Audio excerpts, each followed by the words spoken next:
Sociology is the study of how social factors affect us in our lives. In this 8-week course, we have learned that our physical environment, the people we surround ourselves with, and even our skin color can affect the way we act towards others. In this CLA 2 assignment, I will discuss how nature versus nurture has affected me, how my family connects to me, how gender roles in society have personally affected me, and my opinion on how world population affects my future family and my connection to religion in the past and the present. Nature versus nurture is a heavily debated topic in the world of sociology. Personally, I have a neutral academic standpoint on the issue. In regards to nature, in Essentials of Sociology, it discusses that a boy turns into a girl solely due to his or her genetic makeup, by Henslin in 2016. Our DNA cannot be changed. Therefore, our skin color, our eye color, and our height pertains to us for our entire lives on a biological standpoint. Now, for the nurture argument, our environment also affects us, as we've seen in sociology. Our textbook also discusses the issue of feral children. It has been seen that feral children have been raised by animal packs. Specifically, our textbook discusses a child that was raised by a pack of wolves. Once examining the child, they have realized that the child had lower IQ levels compared to children raised by their parents. The issue with being raised by a pack of wolves is the issue regarding to language. Language is the essential, as we've learned in our course, to all of society. Language helps us with communication, with further growth, and also all of our aspects in our life. Nature versus nurture to me. My environment was fairly simple and safe. I was raised by two divorced parents in Huntington Beach, California. Huntington Beach, California was known to be very safe and provided many opportunities for people of all races, genders, and identities. Furthermore, I had access to many resources and was never deprived of anything. Personally, I wouldn't describe myself as spoiled, but rather more fortunate than others. Also, the community in Huntington Beach was always very open and helped integrate me into playing soccer, which gave me the opportunity to play at a level collegiately. Overall, my environment was very helpful in creating my identity, but I wouldn't credit it. Personally, what I believe has affected me the most in my life is nurture. I was raised by two divorced parents, therefore I had separation for a long period of time in my life. However, the passing of my mother 2 years ago forced me to mature faster than most people, in my opinion. The passing of my mother made me develop more emotions quickly that it would take people many years to develop versus, for me, only 2 years. Furthermore, I believe it made me a better person. To elaborate on that, I believe that it made me a better person because it helped me deal with my emotions in a mature way, become open to the advice that people had to give me, and also be there to help others and be generous. Her passing allowed me also to perform better in school and deal with issues I contained mentally. For many years, I dealt with depression, which dawned on me greatly academically and athletically. Furthermore, after her passing, I dedicated my life to performing better in school and also to live my life full of happiness.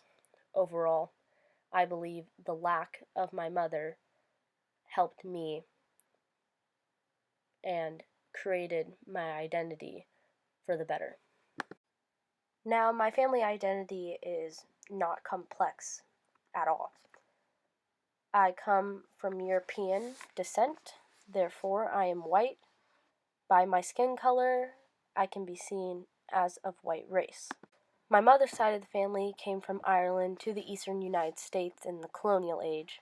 Furthermore, my father's side of the family came from many parts of Europe to the colonial age as well. Furthermore, my family has been in California since the early 1800s. This meaning my family has been in America for a very long time and has progressed as America has progressed. So much so that my family lineage even goes all the way back to my great-great-grandmother being Mary Todd Lincoln. Personally, I identify with the same race as my family identifies with, white.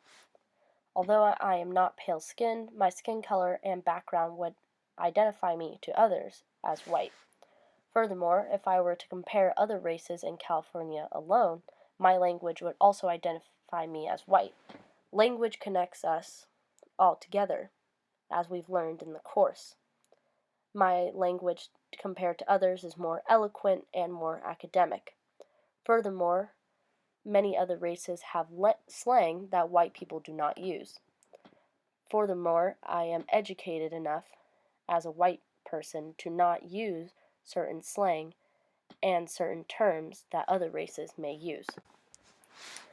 The difference between me and my family is that overall, I'm not racist. Since most of my family came from the beginning of early America, they still keep some of old America's old ideologies.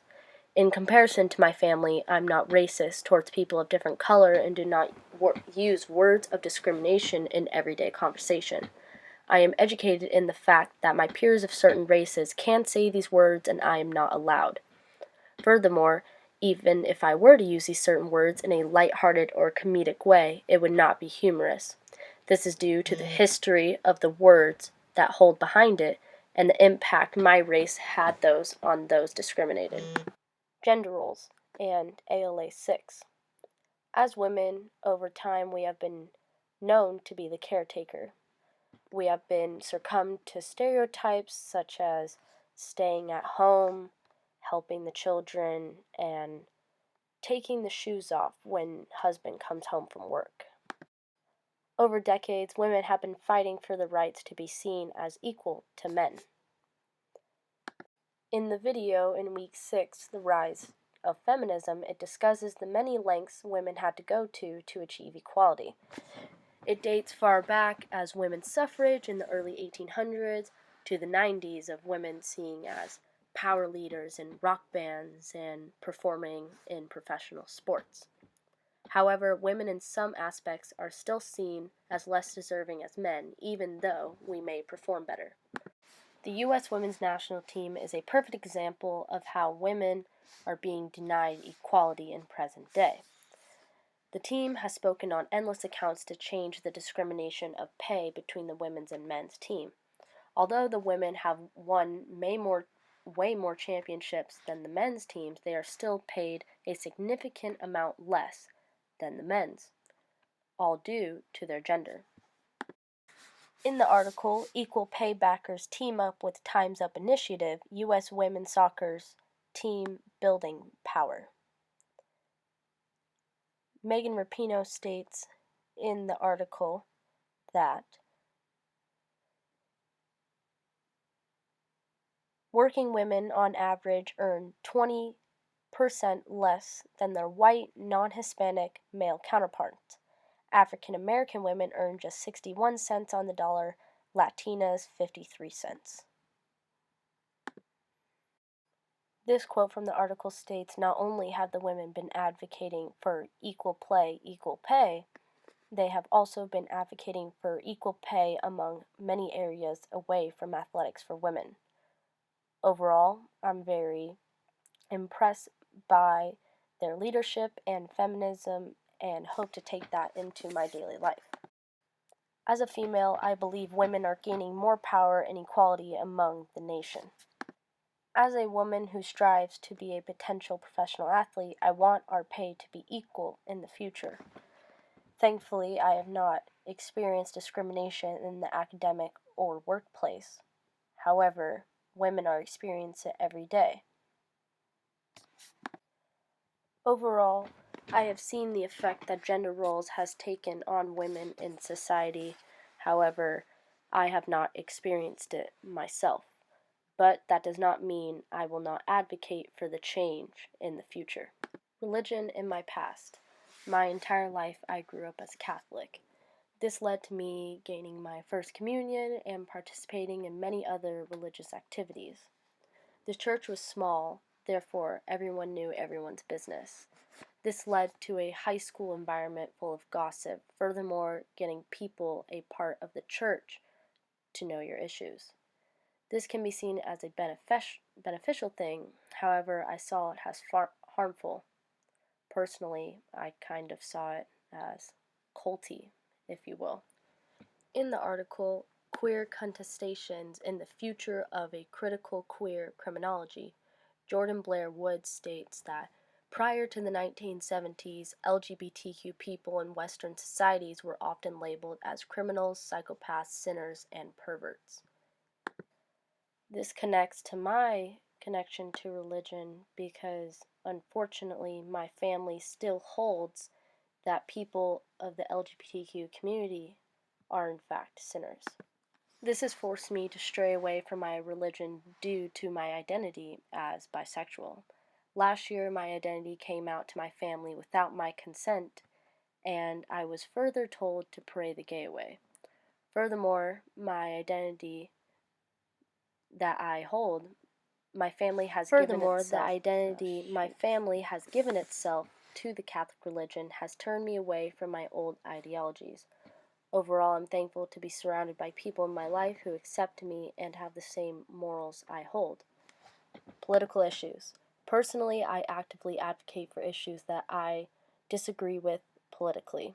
Last year, I walked for gun control, or enough is enough, even though I did not personally experience a school shooting or own a gun.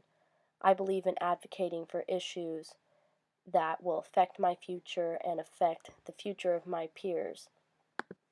The topic of abortion has been heavily discussed the past 6 months. Personally, I do not see myself ever getting an abortion. I still believe in advocating for the choice of others. I believe it is ignorant to deny the people a choice, even if you do not agree with that certain choice. Furthermore, I want my future daughter and my friends now to have the choice if they are not financially stable or have even worse reasons. The issues of rape, miscarriage, and unfit parenting are often not discussed in these debates. However, I believe it should be actively discussed. Therefore, it will affect the future child and its life. Overall, the issues of politics do affect us in our lives, even if people tend to ignore it.